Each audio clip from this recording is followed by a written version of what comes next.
जी, अस्सलाम वालेकुम। उम्मीद है कि आप तमाम दोस्त खैरियत से होंगे और वीकेंड अच्छा गुज़र रहा होगा। जुम्मे वाले दिन की क्लोजिंग 1700 पॉइंट्स मार्केट लूज़ कर गई। 2000 पॉइंट्स ही हम इसको कह सकते हैं। बहुत सारी खबरें हैं जिनका डिस्कस करना ज़रूरी है, जिसमें इमरजेंसी भी है, उसके साथ-साथ जो हमारी पॉलिटिकल सिचुएशन है, वो भी है, इंटरनेशनल मामलात हैं, कुछ रिज़ल्ट सीज़न है, देन सो एंड सो बहुत सारी खबरें हैं, जिनको इंशाल्लाह आज हम डिस्कस करने की कोशिश करेंगे और वीकेंड पर अक्सर हमारी वीडियो जो है, वो थोड़ा लंबी हुआ करती है। आज भी शायद कुछ थोड़ा जो है वो टाइम ले लिया जाए। पहली बात तो ये है कि मार्केट जो है वो गुज़िश्ता जब से आईएमएफ की न्यूज़ आई थी, मार्केट जो है वो वॉल्यूम गेन करने में उस तरह से कामयाब नहीं हो सकी जिस तरह से कि आपको याद होगा कि आईएमएफ की न्यूज़ के बाद मार्केट जो है वो 2-2 3-3 हज़ार पॉइंट्स जो है वो ऐड करती रही है और हिस्टोरिक वॉल्यूम भी लगते रहे हैं। लिहाज़ा मसला जो है वो बेसिकली इस वक़्त पाकिस्तान में जो पॉलिटिकल सिचुएशन है वो ज़्यादा ख़राब है। अ, ख्वाजा आसिफ साहब का बयान जो कि इमरजेंसी के हवाले से था, उसने ख़ास तौर पर मार्केट को मुतासिर किया। अब बेसिकली जो है वो डराया तो गया था सुप्रीम कोर्ट के जजेस को, लेकिन डर जो है वो हमारी मार्केट गई। क्योंकि देखिए मार्केट जो है ये रिएक्शन बहुत जल्द देती है चूँकि इसमें आपके पास एंट्री और एग्ज़िट के लिए कुछ जो है वो कुछ ज़्यादा आपको प्रॉब्लम्स का सामना नहीं करना पड़ता। आप विदिन सेकंड्स जो हैं वो एग्ज़िट ले सकते हैं, विदिन सेकंड्स जो है वो आप एंट्री ले सकते हैं। तो यही वजह है कि रिएक्शन जो है वो बहुत जल्दी आ जाता है। तो इस वक़्त भी अभी तक की जो सूरत-ए-हाल है, उसमें भी जो बातें सामने आ रही हैं, वो यही हैं कि हुकूमत मुकम्मल तौर पर सुप्रीम कोर्ट को इस फैसले के हवाले से आज़ाद छोड़ने के मूड में नहीं है। तो इस किस्म की खबरें आने वाले दिनों में भी हमें देखने और सुनने को मिल सकती है, तो ज़हनी तौर पर तैयार रहना बहुत ज़रूरी है। बाकी मज़ीद कुछ खबरें हैं, उसको इंशाल्लाह आगे चल के जो है वो हम शामिल करते हैं। कुछ कैंडलस्टिक का भी जायज़ा लेंगे। 1721 पॉइंट्स मार्केट ने लूज़ किए और सर्किट ब्रेकर की बात करें, तो जुम्मे वाले दिन 11 कंपनीज़ जो हैं वो अपर कैप रहीं, लेकिन अगर हम लोअर कैप की बात करें तो लोअर कैप में सिर्फ़ 7 कंपनियाँ हैं जिसमें कोई भी ख़ास कंपनी जो है अदर दैन एटलस बैटरी जो कि पहले ही बहुत ज़्यादा मूव हमें दिखा चुकी थी। इसके अलावा कुछ बहुत बड़ी कंपनीज़ जो हैं वो हमें लोअर कैप में नज़र नहीं आ रहीं। अ, अब यहाँ से जो साइन मिलता है वो ये है कि वक़्ती तौर पर जो मसाइल का सामना हो सकता है या जो परेशानी का सामना मार्केट को करना पड़ा, उसका मार्केट ने रिएक्शन दिया है और ये रिएक्शन कुछ ज़्यादा कंटिन्यू करता हुआ नज़र नहीं आ रहा। क्योंकि उसकी वजह ये है कि अगर आप इन 2 दिनों के अंदर जो होने वाली डेवलपमेंट्स हैं, उनका भी जायज़ा लें, तो यकीनन जो दस्तों-गिरे बाँ वाला सिलसिला है, वो जूँ का तूँ है, लेकिन मामलात थोड़े-से बेहतर होते हुए हमें अगले 1 हफ्ते में नज़र आ सकते हैं। क्योंकि पाकिस्तान को आईएमएफ से जो हमारा डील है, वो मुकम्मल करनी ज़रूरी है। इसलिए एडवेंचर नहीं हो सकता। इस किस्म की जो खबरें हैं, जो बढ़कें हैं, वो यकीनन आती रहेंगी और मार्केट में आपको अपॉर्च्युनिटी फ़राहम करती रहेंगी कि आप अपनी बाइंग और सेलिंग जो है, उसको अच्छे तरीके से प्लान कर सकें। यही वजह है कि इस वक़्त स्टॉप लॉस के साथ पोज़ीशन लेना बहुत ज़रूरी है। अगर आप स्टॉप लॉस के साथ पोज़ीशन नहीं लेंगे, तो हो सकता है कि आपको एक ही दिन में को 8% या 9% या 7% का लॉस जो है वो देखने को मिल सके। तो बेहतर ये है कि अपने स्टॉप लॉस के साथ लेकर चलें, स्टॉप लॉस हिट हो जाए तो कोई बात नहीं। कोई मसला नहीं है। स्टॉप लॉस हिट हो गया देन आपके पास अपॉर्च्युनिटी है कि आप अपने उस कैपिटल को रीयूज़ कर सकें। तो अगले 1 आध दिन में जैसे ही आपको कोई शेयर मुनासिब लगे, आप उसमें एक और एंट्री बनाइए, ताकि जो आपका स्टॉप लॉस हिट हुआ था, उसको आप रिकवर कर सकें। आगे चलते हैं। अगर हम ओवरऑल बात करें, तो सर्किट में ये जो इस वक़्त हमें ये जो सर्किट नज़र आ रहा है, ये जो दायरा-सा नज़र आ रहा है, इसमें पूरी की पूरी मार्केट जो है, वो हमें पॉइंट्स निकालती हुई नज़र आई, जिसमें सबसे सर-ए-फ़हरिस्त जो है, वो कमर्शियल बैंक्स रहे, देन फर्टिलाइज़र सेक्टर रहा, देन पावर जनरेशन रहा, फिर टेक्नोलॉजी सेक्टर रहा। अभी इस वक़्त अगर हम ये कहें कि देखें जी, कुछ सेक्टर जो हैं, वो हमें परफ़ॉर्म करते न हुए नज़र आए। ये बेसिकली सेक्टर्स की परफ़ॉर्मेंस नहीं है। ये हमें इसलिए नज़र आ रहे हैं कि बड़े सेक्टर्स जो थे, उसमें से पॉइंट्स निकले हैं। एक बात। दूसरी बात ये है कि अभी जो बैंक्स हैं या फर्टिलाइज़र है या पावर जनरेशन है या टेक्नोलॉजी है, अगर आप इन 4 सेक्टर्स का जायज़ा लें तो इन्होंने बहुत लंबी और बड़ी इनिंग्स खेली है। मेरा ये ख़्याल है कि 1500 पॉइंट्स भी जो निकले हैं, इससे मार्केट को कुछ ख़ास फ़र्क नहीं पड़ा। एक इतने बड़े लेवल पर जाके मार्केट में से 5 700 1000 1500 पॉइंट्स का निकल जाना ये कोई बड़ी बात नहीं है।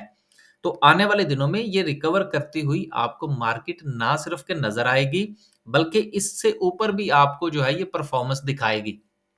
क्योंकि हमारा सफ़र जो है, हमारी मार्केट में मौजूद जो शेयर का सफ़र है, बहुत सारे ऐसे शेयर्स हैं जिनको तो सफ़र अभी शुरू होना बाकी है। तो इसलिए सिर्फ़ बैंक्स को या फर्टिलाइज़र देखकर ये समझना कि जी मार्केट जो है वो सारी परफ़ॉर्म कर गई है, अभी स्पेस मार्केट में मौजूद है। आगे चलते हैं। कुछ खबरें हैं, उनको शामिल करते हैं। पहली खबर जो है वो कैपिटल गेन टैक्स के हवाले से है कि नॉन फाइलर्स को फ़ायदा दे दिया गया है।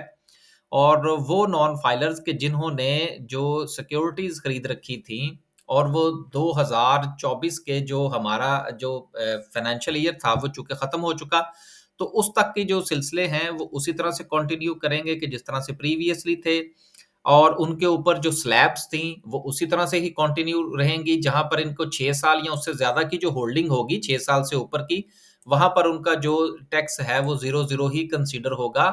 लेकिन 2024 के बाद जो आपको मूव देखने को मिलेगी, मूव से मुराद जो नॉन फाइलर्स का जो पोर्टफोलियो है, उसमें मूव की बात कर रहा हूँ। तो फिर उसमें जो सिलसिला है, वो 15 से लेकर 45% तक चलेगा। तो लिहाज़ा ये एक अच्छी खबर है जो नॉन फाइलर्स हैं, उनको चाहिए कि जिस वक़्त वो अपनी टैक्स रिटर्न जमा करवाएँ, अपनी प्रीवियस हिस्ट्री निकलवाइए। उसकी बुनियाद पर आप ये देखिए कि आपका टैक्स कितना कट चुका है, कैपिटल गेन टैक्स। उसकी एडजस्टमेंट्स लेना मत भूलिएगा। वैसे तो अगर आप इसको ऑनलाइन देखेंगे तो ये जो आपका कैपिटल गेन टैक्स कटता है, वो ऑटोमैटिकली आपकी जो आपका एक्टिव टैक्स पेयर है, उसमें आपको नज़र आना शुरू हो जाता है। ये मैं इसलिए बात कर रहा हूँ कि चूँकि आप अगर एक्टिव टैक्स पेयर नहीं हैं, जैसे कि नॉन फाइलर्स हैं, तो आप अपना डाटा जो है वो अपने ब्रोकर से भी निकलवा सकते हैं। उससे आप देखिए आपका कितना टैक्स कटा है। देन मुस्तकबिल में अगर आप ये चाहते हैं कि आप फाइलर हो जाएँ तो बड़े आराम से आपको ना सिर्फ़ कि ये एडजस्टमेंट्स भी मिल जाएँगी, बल्कि मुस्तकबिल में भी आपको फ़ायदा होगा। तो बेहतर ये है कि आप फाइलर हो जाइए। और जो लोग फाइलर्स हैं ऑलरेडी तो उनका जो सारा का सारा डाटा है वो तो पहले ही एफबीआर के पास पहुँच चुका होता है। तो ये फ़ायदा है, आप इसकी एडजस्टमेंट ज़रूर लीजिए। अपने पिछले 1 साल का पूरा डाटा निकलवाइए और उसमें देखिए कि आपका कितना-कितना टैक्स कटा और क्या वो कैपिटल गेन टैक्स जो है वो एडजस्ट हुआ या नहीं हुआ। ये आप ज़रूर चेक कर लीजिएगा। अगली खबर जो है वो डिजी खान के हवाले से है कि वो भी अपनी एक एलएलसी यानी कि अपनी एक ज़ैली कंपनी जो है वो अमेरिका में बनाने जा रहे हैं। बेसिकली डीजी खान की जो है वो सीमेंट की एक्सपोर्ट तो है। तो अगर ये सिलसिला इस तरह से आगे चलता है और आप जो जिस तरह से पाकिस्तान में जो टैक्सेशन के मामलात हैं वो टाइट किए जा रहे हैं, बहुत सारी कंपनीज़ जो हैं वो आपको इस तरह के काम करती हुई नज़र आएगी। ये टैक्स के मामलात को एडजस्ट करने के लिए होगा। बिल्कुल उसी तरह से कि जिस तरह से इस वक़्त सैलरीड क्लास जो है, अगर फ़र्ज़ कर लीजिए किसी बंदे की सैलरी 4 लाख है या 3 लाख है या 5 लाख है या 2 लाख है, तो ऐसे हरकतें करते हुए लोग पाए जा रहे हैं कि जिसकी बुनियाद पर ज़ाहिर-सी बात है उन्होंने कोई ना कोई रास्ता तो ढूँढना है कि अगर अब वो लोग क्या कर रहे हैं कि वो 1 की बजाय 2 लोगों को एम्प्लॉयी शो करेंगे और 2 के अकाउंट्स के अंदर सैलरी जाएगी, जो जब सैलरी जो है वो तक़सीम हो जाएगी 2 के ऊपर, तो जो टैक्स की स्लैब है उसको भी उससे भी बचा जा सकेगा। तो इस तरह से चूँकि इंडिविजुअल्स भी ये काम करते हुए नज़र आ रहे हैं, अब ये कंपनीज़ भी ये काम करेंगी ताकि टैक्स के मामला से बचा जाए और अब देखें कि मुस्तकबिल में जो टारगेट हुकूमत लगा के बैठी है, ये जिस तरह से रास्ते तलाश किए जा रहे हैं, टारगेट का अचीव होना बहुत मुश्किल होगा। आगे चलते हैं। एफएफसी के हवाले से खबर है और एफएफबीएल के हवाले से खबर है कि दोनों का मर्जर होने जा रहा है। मैंने इसको पूरी तफ़सील के साथ पढ़ा है, लेकिन उसके बाद ठीक है कंपनीज़ का हक होता है कि वो मर्जर करें और तमाम मामलात को भी देखा जाए। लेकिन सवाल यहाँ पर ये पैदा होता है कि दोनों कंपनीज़ बहुत बड़ी हैं। दोनों कंपनीज़ जो हैं वो एक ही ग्रुप की हैं और इस वक़्त एफएफबीएल भी प्रॉफ़िट में है। तो इस वक़्त इन दोनों कंपनीज़ के मर्जर की ज़रूरत क्यों महसूस हुई? ये एक सवालिया निशान अपनी जगह पर मौजूद है। अच्छा ग्रुप है, भारी भरकम ग्रुप है, भारी भरकम दोनों हवालों से है, ताकत के हवाले से भी और पैसे के हवाले से भी। फिर इन दोनों कंपनीज़ के प्रॉफिटेबिलिटी और सारे मामलात, फिर इसके मर्जर की ज़रूरत क्यों महसूस हुई? ये जो है इसका अंदाज़ा लगाना ज़रा अभी तो है वो मुश्किल है। आने वाले दिनों में जैसे-जैसे मज़ीद रिपोर्ट सामने आएँगी इंशाल्लाह आपके साथ शेयर करने की कोशिश करेंगे। बाकी रहा सवाल कि इससे फ़ायदा जो है वो एफएफसी को होगा या एफएफबीएल को होगा, मैं नहीं समझता कि दोनों में से कोई भी लूज़र होगा। दोनों कंपनीज़ चूँकि अच्छी हैं, दोनों की परफ़ॉर्मेंस बेहतर है और ख़ास तौर पर इस वक़्त एफएफबीएल की परफ़ॉर्मेंस तो बहुत आउट क्लास जा रही है। तो इस पॉइंट ऑफ व्यू से आपके पास शेयर्स चाहे एफएफसी के हैं या एफएफबीएल के हैं, किसी भी हवाले से परेशान होने की ज़रूरत नहीं है, दोनों ही विनर्स हैं। तो जो भी एडजस्टमेंट आएगी, इवैल्यूएशन होगी, उससे आपको बिल्कुल जो है वो परेशान होने की कोई ज़रूरत नहीं है कि आप एफएफबीएल बेच के एफएफसी खरीदने की कोशिश करें या एफएफसीएल जो है, उसमें से निकल कर आप एफएफबीएल खरीदने की कोशिश करें। जिसमें आपके शेयर्स हैं, जिसमें आपकी इन्वेस्टमेंट है, उसी को कीप करें। मुझे इसमें किसी किस्म का कोई नुकसान किसी एक कंपनी के हवाले से या शेयर होल्डर के हवाले से होता हुआ नजर नहीं आ रहा। अगली खबर जो है वो पीटीसी के हवाले से है कि पीटीसी ने अपना रिजल्ट अनाउंस किया है, लेकिन उसमें इसका जो प्रॉफिट है वो 53% कम हो गया। पहले जो इसी असना के अंदर जो तई 30 सॉरी जून 2023 में जो रिजल्ट अनाउंस हुआ था, उसमें इसकी जो अर्निंग थी वो 30 पैसे की थी, जो अब मज़ीद कम हो गया जो है वो 14 पैसे रह गई है, लेकिन रफली 50% का डिक्लाइन जो है वो हमें देखने को मिल रहा है। पिछले दिनों जिस वक़्त इन्होंने टेलीनॉर को खरीदा था, उस वक़्त भी मैंने वीडियो में ये बात की थी कि कुछ कंपनीज़ जो हैं उनका काम करने का या उनका प्रॉफिटेबिलिटी की तरफ जाने का कोई मूड नहीं होता। क्योंकि उसकी मैनेजमेंट इस कदर जो है वो आप यूँ कह लीजिए कि वीक हो चुकी होती है कि वो बेहतर नहीं हो सकते। ये हो गया या पाकिस्तान स्टील हो गया या इस किस्म के जो दूसरे इदारे हैं, ये जो सफ़ेद हाथी हैं। अब यही वजह है कि टेलीनॉर भी खरीद लिया, यूफ़ोन भी इनके पास है, पूरी की पूरी मोनोपोली है, लेकिन इसके बावजूद भी हालात बहुत ख़राब हैं। तो आने वाले दिनों में अगर आप इसको कोई लॉन्ग टर्म के हवाले से देखना चाह रहे हैं, तो मेरा ख़्याल है ये अच्छा फ़ैसला नहीं होगा। ट्रेडिंग पॉइंट ऑफ व्यू से बहरहाल ठीक है, इसमें सूरत-ए-हाल चलती रहेगी। अगली खबर जो है वो एसईसीपी के हवाले से है, कि अब आज की सारी वीडियो में जो सबसे अहम खबर है वो ये वाली है कि SECP PSX is closer link with Chinese capital market. और आपको याद होगा कि मैंने गुज़िश्ता काफ़ी अरसे से ये गुफ्तगू आपके साथ करता रहता हूँ कि बेसिकली जो हमारी इस वक़्त मामलात हैं पीएसएक्स के, ये चाइनीज़ को ऑलरेडी जो हैं वो किसी हद तक जो है वो मुंतकिल किए जा चुके हैं, यूँ समझ लीजिए कि मैनेजमेंट पॉइंट ऑफ व्यू से। और आने वाले दिनों में अब हम इसको मज़ीद जो है वो चाइनीज़ इन्वेस्टमेंट को पाकिस्तान की स्टॉक मार्केट में देखना चाह रहे हैं।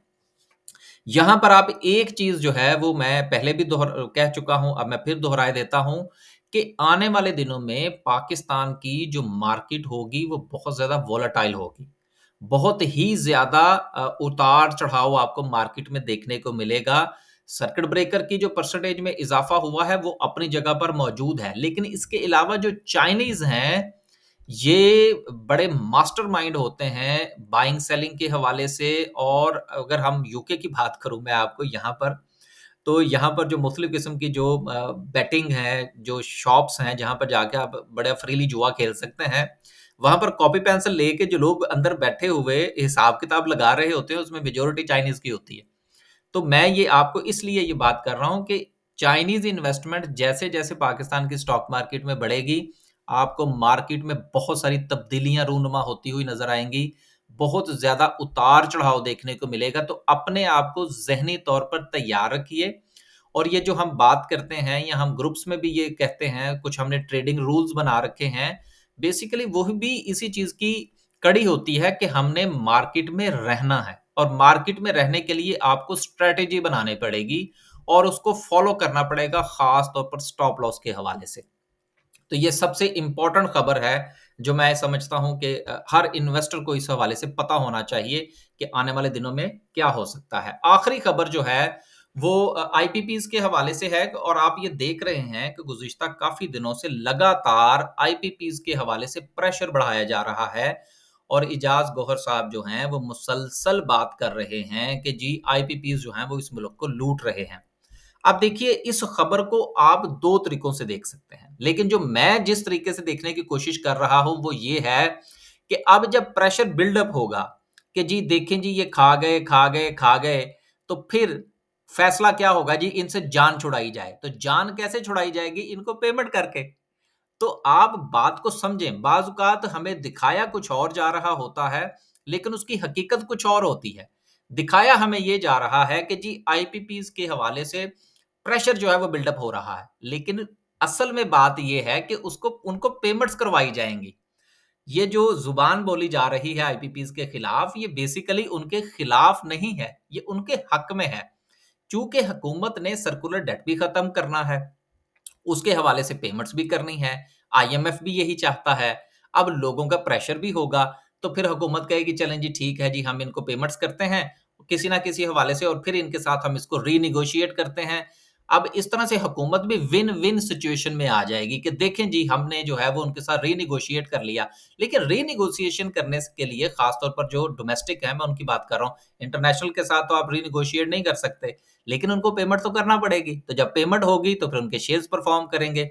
ना सिर्फ कि उनके शेयर्स परफ़ॉर्म करेंगे बल्कि साथ में आपका एसएनजीपी और पीएसओ भी परफ़ॉर्म करेगा। तो बात को थोड़ा-सा समझने की ज़रूरत होती है कि ये हो क्या रहा है। तो आने वाले दिनों में ये सिचुएशन इस वक़्त जो हमें ये नज़र आ रहा है कि जी आईपीपीज़ के साथ कोई हाथ होने लगा है, ये बेसिकली उनकी उनके हक में बात हो रही है और इजाज़ गौहर साहब जो फरमा रहे हैं, ये उनकी बेहतरी के लिए फरमा रहे हैं। तो आज मैंने काफ़ी चीज़ें जो है वो हमने तफ़सील के साथ डिस्कस करने की कोशिश की। अब चलते हैं वापस और बात करते हैं आज की यानी कि जुम्मे वाले दिन की कैंडल की। कैंडल बिल्कुल ठीक है, हमें देखने को लग रहा है कि जी 1500 से 2000 पॉइंट मार्केट निकाल गई। जितने मार्केट ने 80,000 से गेन किए थे, वो मार्केट ने वापिस कर दिए। डज़न्ट मैटर, कोई इतना बड़ा मसला नहीं है। मार्केट अपनी 80,000 की सपोर्ट को सस्टेन किए हुए है। हाँ, अगर मार्केट की क्लोजिंग 80,000 से नीचे होती, तो फिर यकीनन हम ये कह सकते थे कि जी मामलात जो हैं वो मज़ीद ख़राब होने की तरफ जा सकते हैं। फ़िलहाल मुझे लगता है कि मार्केट में इस वक़्त जो है वो मज़ीद शायद हमें डिक्लाइन देखने को ना मिले। मार्केट का जो वॉल्यूम है, ये मैं गुज़िश्ता 3-4 दिन से इसके ऊपर बात कर रहा था कि मार्केट ने हमें यहाँ पर भी मूवमेंट दी, यहाँ पर दी, लेकिन मार्केट का वॉल्यूम उतना नहीं लगा। गो के इसमें हमारी ये असम्पशन थी कि जी मुहर्रम की वजह भी हो सकती है, लेकिन जब ख्वाजा आसिफ का बयान आया तो फिर काफ़ी सारी चीज़ें जो है वो हमें क्लैरिटी की तरफ जाती हुई नज़र आईं कि असल में पीछे फड्डा क्या था और इन्वेस्टर क्या सोच के बैठा हुआ था कि इस मुल्क में इमरजेंसी लग सकती है।